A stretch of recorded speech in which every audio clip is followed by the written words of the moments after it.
Европската унија останува единствената опција за Македонија, а проширувањето на унијата во моменталните геостратешки воено-политички околности повторно станува приоритет и земјава не смее да го пропушти тоа, порача првиот човек на Ману во своето обраќање на редовното годишно собрание на Академијата.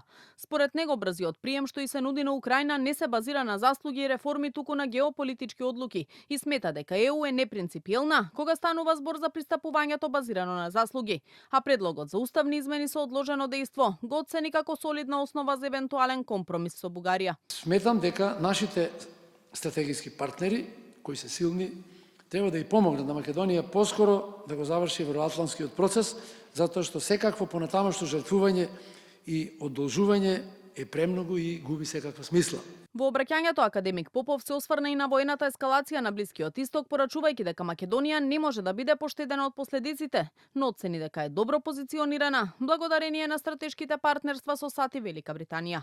Тој во експозето предупреди дека партизацијата на институциите, а особено во правосудниот систем, и понатаму ја прави државата нефункционална. Нашето општество се уште е со генерална партизација на институциите, посебно видлива во јавната администрација, но и во другите државни институции кои треба да бидат независни. За жал, ваквата ситуација ќе потрае, бидејќи не е лесно да биде вратена на нормала.